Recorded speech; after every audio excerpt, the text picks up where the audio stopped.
মাথাভাঙ্গা চৌপতিতে তৃণমূলের সভায় উপস্থিত জেলা তৃণমূলের সভাপতি অভিজিৎ দেব ভৌমিক ও জেলা চেয়ারম্যান কীর্তনাথ বর্মন, প্রাক্তন মন্ত্রী বিনয় কৃষ্ণ বর্মন, হিতেন বর্মন সহ তৃণমূলের নেতারা। এদিন তৃণমূলের সেন্ট্রাল পার্টি অফিস থেকে প্রতিবাদ মিছিল শুরু হয়। হাজার হাজার মানুষের সেই মিছিল শহর পরিক্রমার পর চৌপতিতে এসে শেষ হয়। এদিনের সভায় ভাষণ দিতে গিয়ে তৃণমূলের নেতারা দাবি করেন মাথাভাঙ্গা শুভেন্দু এসে উত্তপ্ত করতে চেয়েছিল। জেলা চেয়ারম্যান কীর্তনাথ বর্মন বলেন, তৃণমূলের নামে মুখ্যমন্ত্রী নামে কুৎসা ছড়ানো হচ্ছে।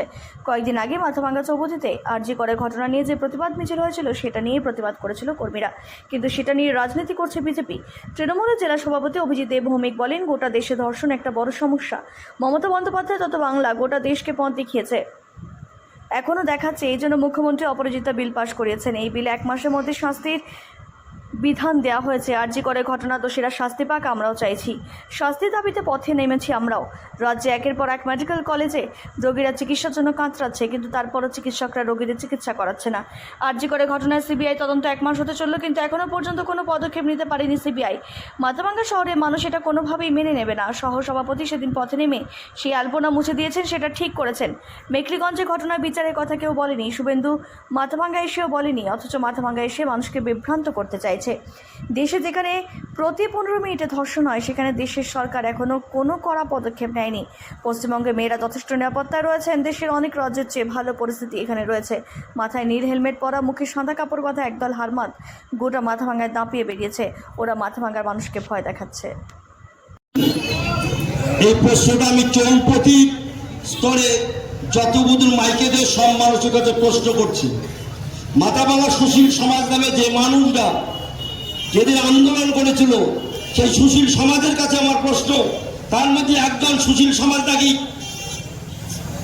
কি অরুণেশ ঘোষ পুরস্কার ত্যাগ করবে? সেই সুশীল সমাজের ব্যক্তির কাছে আমার প্রশ্ন, যে লেখাটা লেখা হয়েছিল চটিচাটা বন্ধ করুন, সেটা কি মাথাভাঙ্গার সুশীল সমাজের পক্ষে শোভন পায়? তারা সুশীল সমাজ না কোনো রাজনৈতিক দলের চামচা?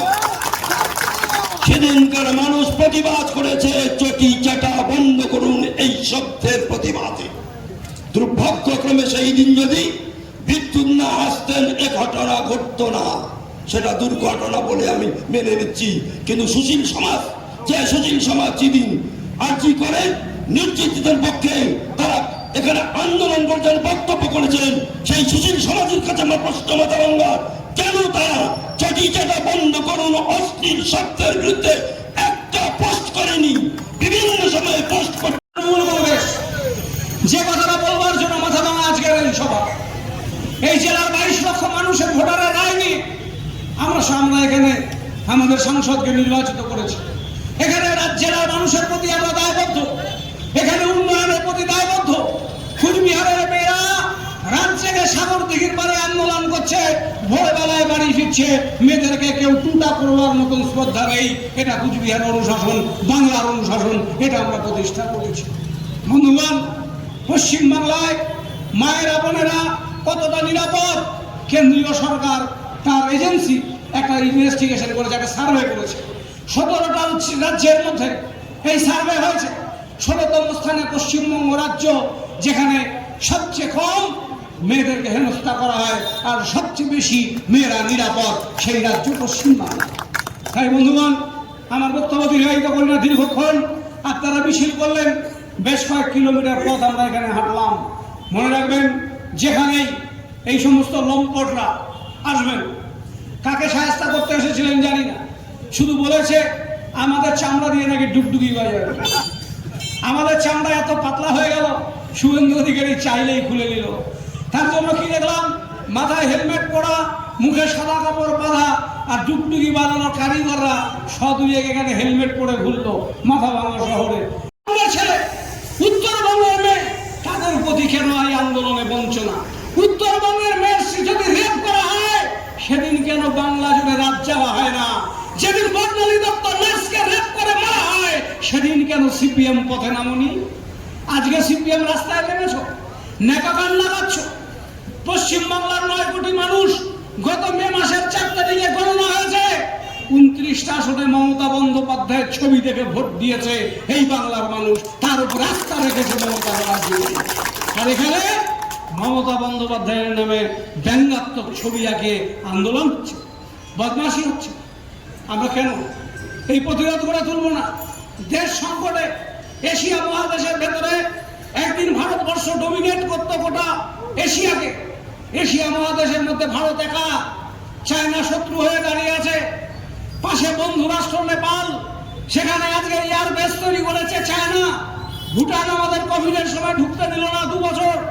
বাংলাদেশে জিহাদি আন্দোলন শুরু হয়েছে, রাতারাতি একটা নির্বাচিত সরকারকে তাড়া করে সরকারটাকে নামিয়ে দিল, দেশের প্রধানমন্ত্রী পালিয়ে গেল, দেশটার সমস্ত স্থায়ী সম্পত্তি লুট করে দেওয়া হলো। ভালো কোম্পানির স্যান্ডেল পরে, অর্নামেন্টস পরে, ভালো রোলেক্স কোম্পানির ঘড়ি পরে মমতা ব্যানার্জি ঘুরতে পারেন, কেউ না বলবে না। কিন্তু যে মহিলা সন্ন্যাসিনীর মতন হাওয়াই চপ্পল পরে থাকেন, তার হাওয়াই চপ্পলের ছবি রাস্তায় আঁকিয়ে তাকে ব্যঙ্গ করছেন, আমি বলবো মাথাভাঙা শহরের তৃণমূল কংগ্রেসের সভাপতি বিশ্বজিৎ রায়, লক্ষপতি প্রামাণিকরা দাঁড়িয়ে থেকে ওই অঙ্কনকে মুছে দিয়েছেন, যথার্থ করেছেন, সঠিক করেছেন। কোথাও আমাদের নেত্রীকে যদি এইভাবে ব্যঙ্গ করা হয়, তৃণমূল কংগ্রেস সরবে না। আপনি প্রতিবাদ করতে এসেছেন, রাজ্যের বিরোধী দলনেতা, ভয় কোথায় এত? রাজ্যের বিরোধী দলনেতা মাথাভাঙা শহরে আরজিকর কাণ্ডের বিচার চাইতে এসে একটা লাইন কথা বললেন না। এখান থেকে 20 কিলোমিটার দূরে চ্যাংড়াবান্ধার যে মেয়েটি 12 বছরের একটা নাবালিকা কন্যা, ওই চ্যাংড়াবান্ধাতে একটাই বুথে ভারতীয় জনতা পার্টি জিতেছে, যে বুথটাতে তৃণমূল কখনো জেতে না। ওই বুথটাতে যিনি ধর্ষিতা তিনিও ভারতীয় জনতা পার্টি করেন, যিনি ধর্ষক তিনিও বিজেপি করেন। বিজেপির কমরেড খেলাদের চরিত্র 13 বছরের মেয়েটাকে ফুসলিয়ে বলছে বাড়িতে ফাঁকা আছে, বাড়িতে আয় তোর কাকিমা ডেকেছে।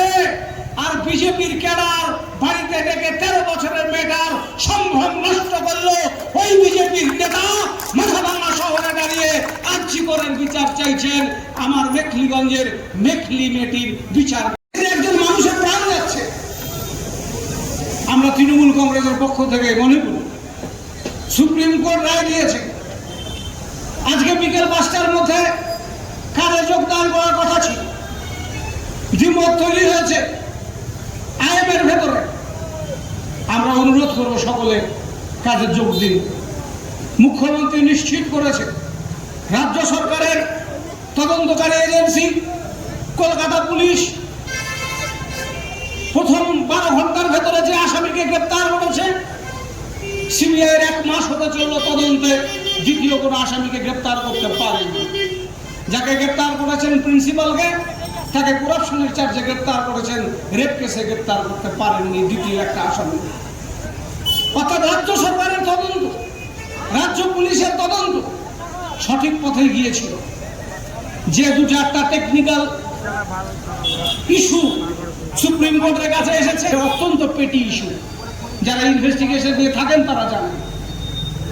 বন্ধুগণ, মুখ্যমন্ত্রীকে ব্যঙ্গ করে মাথাভাঙা শহরের মানুষ, আমি বিশ্বাস করি আপনারা এই জিনিসকে কখনোই মেনে নিতে পারেন না। একজন মহিলা অনেক কিছু প্রমোদ, অনেক কিছু এন্টারটেনমেন্ট, 3 বারের মুখ্যমন্ত্রী, 7 বারের এমপি, কেন্দ্রে 2 বারের মন্ত্রী মমতা বন্দ্যোপাধ্যায় নিতে পারতেন। একটা বেনারসি শাড়ি